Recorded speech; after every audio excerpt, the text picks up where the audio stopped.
Shalom, selamat malam, opa-opa, oma-oma yang dikasihi Tuhan Yesus Kristus. Puji Tuhan, kalau pada malam hari ini kita dapat bertemu melalui saya dan PKLU GPIB membaca Alkitab.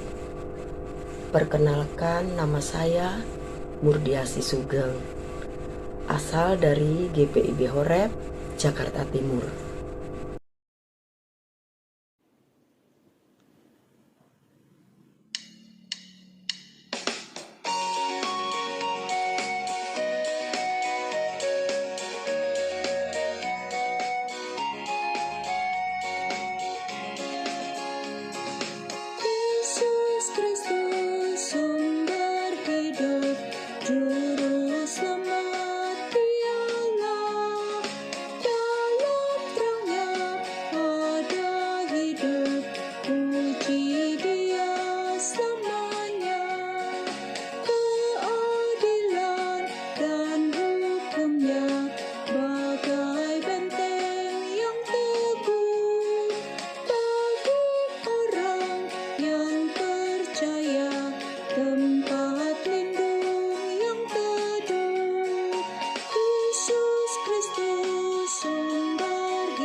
Oma-opa yang dikasihi Tuhan, sebelum kita membaca Alkitab dan merenungkannya, mari kita satu dalam doa.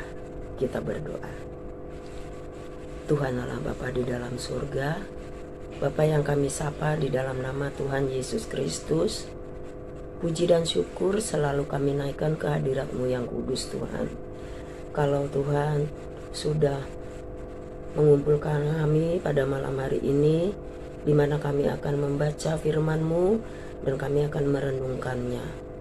Sebelum kami membaca dan merenungkannya ya Tuhan, kiranya Tuhan kosongkan hati kami, sucikan hati kami Tuhan, agar kami dapat mengerti apa yang menjadi perintah-Mu dan kami dapat melakukannya di dalam kehidupan kami hari demi hari. Dalam nama Tuhan Yesus, firman yang hidup, kami sudah berdoa. Amin. Opa-opa, oma-oma, mari kita buka Alkitab kita. Kita buka di Perjanjian Lama, yaitu Yesaya pasal 32 ayat 1 sampai dengan yang ke-8. Demikian bunyi firman Tuhan. Sesungguhnya seorang raja akan memerintah menurut kebenaran, dan pemimpin-pemimpin akan memimpin menurut keadilan. Dan mereka masing-masing akan seperti tempat perteduhan terhadap angin dan tempat perlindungan terhadap angin ribut, seperti aliran-aliran air di tempat kering, seperti naungan batu yang besar di tanah yang tandus. Mata orang-orang yang melihat tidak lagi akan tertutup, dan telinga orang-orang yang mendengar akan memperhatikan. Hati orang-orang yang terburu nafsu akan tahu menimbang-nimbang, dan lidah orang-orang yang gagap akan dapat berbicara jelas. Orang bebal tidak akan disebutkan lagi orang yang berbudi luhur, dan orang penipu tidak akan dikatakan terhormat. Sebab orang bebal mengatakan kebebalan, dan hatinya merencanakan yang jahat, yaitu bermaksud murtad dan mengatakan yang menyesatkan tentang Tuhan, membiarkan kosong perut orang lapar, dan orang haus kekurangan minuman. Kalau penipu, akal-akalnya adalah jahat. Ia merancang perbuatan-perbuatan keji untuk mencelakakan orang sengsara dengan perkataan dusta. Sekalipun orang miskin itu membela haknya, tetapi orang yang berbudi luhur merancang hal-hal yang luhur dan ia selalu bertindak demikian. Demikian firman Tuhan. Renungan kita pada malam hari ini, pada hari Kamis, tanggal 22 Desember, dengan judul Raja Kebenaran. Raja akan memerintah menurut kebenarannya, terambil dari ayat 1a. Dalam bahasa Ibrani dan keyakinan dasar Yudaisme, keadilan dan kebenaran adalah dua konsep yang tumpang tindih, yang berakar dari kata yang sama, sedekah. Dari sini muncul kata sedekah. Keduanya sama-sama membentuk sistem moral tentang perilaku hidup sehari-hari. Orang yang adil sekaligus benar, demikian orang benar adalah seorang yang adil. Keadilan atau kebenaran adalah kehendak yang kokoh dan teguh untuk memberikan apa yang menjadi milik orang lain. Seorang yang adil atau benar diperlihatkan melalui kematangan pribadi dan tekad kuat dalam memenuhi tugas atau mencapai tujuan tertentu yang baik. Setiap orang dipanggil untuk bersedia melaksanakan kebaikan dengan sengaja sebagai kebiasaan atau habitus. Pada masa penyelamatan Tuhan akan tampil seorang raja baru yang berbeda dari raja-raja sebelumnya. Raja ini seorang yang datang dari pihak Tuhan, yang dihadirkan untuk membaharui hidup umat Israel. Penampilannya menunjukkan keteladanan yang memuliakan Tuhan dan respek pada hidup orang lain. Raja ini dipanggil khusus untuk menata kembali kehidupan moral Israel yang selama ini dikenal dengan berbagai tindakan bebal, menipu, merancang kejahatan, menyengsarakan orang lemah dan miskin, penuh tipu daya. Ayat 5 sampai dengan ayat yang ke-7. Jika raja sebelumnya bersikap abai pada rakyat yang dipimpinnya, ia justru akan menjadi tempat perteduhan juga perlindungan bagi siapa saja, khususnya mereka yang selama ini dirampas hak-haknya, yaitu si miskin dan yang lemah. Gereja maupun orang percaya dipanggil menjadi agen-agen ilahi yang benar dan adil melalui penyelenggaraan hidup sosial yang baik. Transformasi sosial hanya mungkin kalau gereja dan orang percaya memiliki identitas terpercaya atau generalized trust. Tanpa dipercaya, suara dan partisipasi gereja maupun orang percaya menjadi lemah, juga tanpa dampak publik menjadi kosong serta tak berdaya kritis profetis. Demikian renungan kita pada malam hari ini.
Opa Oma, mari kita satu di dalam doa. Kita berdoa. Tuhan Allah Bapa, kembali kami datang di hadirat-Mu Tuhan. Kalau kami sudah membaca dan merenungkan firman-Mu Tuhan, dan kiranya Tuhan firman-Mu boleh kami mengerti dan kami boleh melakukannya di dalam kehidupan kami hari demi hari. Ya Tuhan Allah Bapa di dalam surga, ajarlah kami ya Tuhan untuk berbuat lebih baik lagi dari sebelum-sebelumnya ya Tuhan. Ajar kami untuk saling mengerti, saling menopang kepada sesama kami, kepada sanak keluarga, dan kepada siapapun yang dapat kami tolong. Tuhan, sekali lagi kiranya Tuhan ajarkan kami agar kami menjadi lebih baik lagi. Tuhan, terima kasih Tuhan atas firman-Mu pada malam hari ini yang sudah mengingatkan kami semua.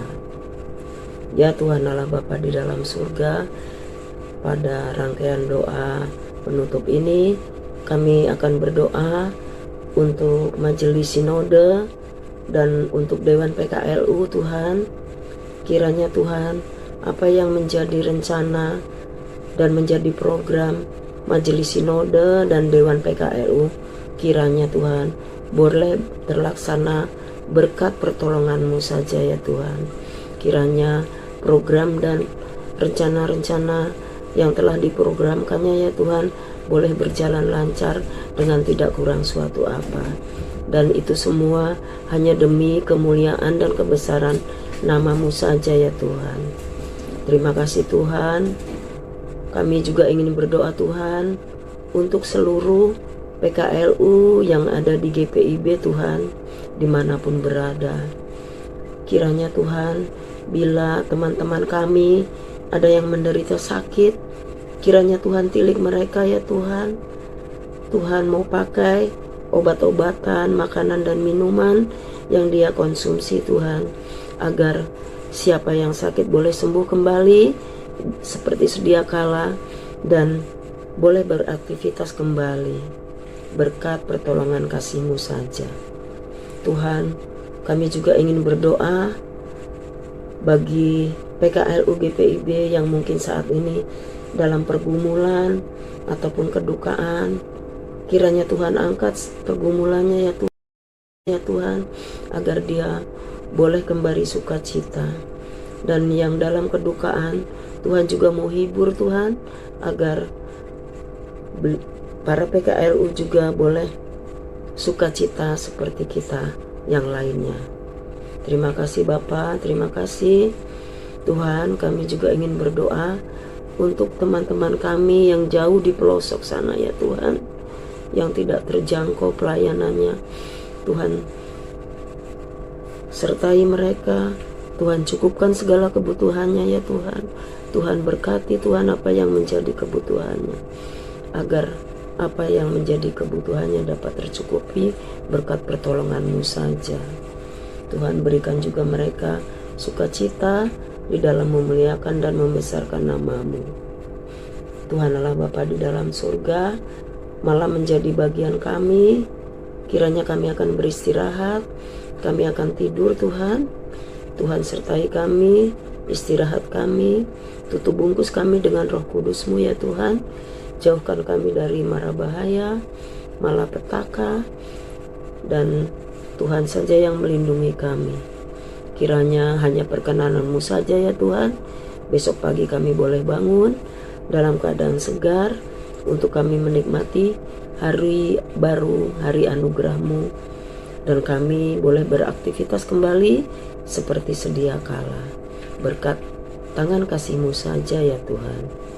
Ya Tuhan Allah Bapa di dalam surga, kiranya ampuni salah dan dosa kami Tuhan, yang telah kami perbuat melawan titah dan kehendak-Mu, baik di dalam pikiran kami, perbuatan kami, tutur kata kami yang mungkin menyinggung perasaan teman kami, saudara kami, keluarga kami. Kiranya Tuhan mau mengampuninya, dan ajar kami untuk juga mengampuni kesalahan orang lain.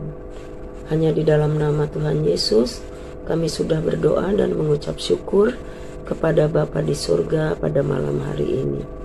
Terima kasih Bapa, terima kasih Tuhan Yesus, terima kasih Roh Kudus. Amin. Opa-opa dan oma-oma, malam hari ini perjumpaan kita mungkin sampai di sini. Sebelum kami berpisah, saya dan keluarga mengucapkan selamat menyambut Natal tahun 2022 dan menyongsong tahun baru 2023. Kiranya damai sejahtera menyertai oma-oma, opa-opa, bapak ibu sekalian dimanapun berada. Terima kasih, selamat malam, Tuhan Yesus memberkati.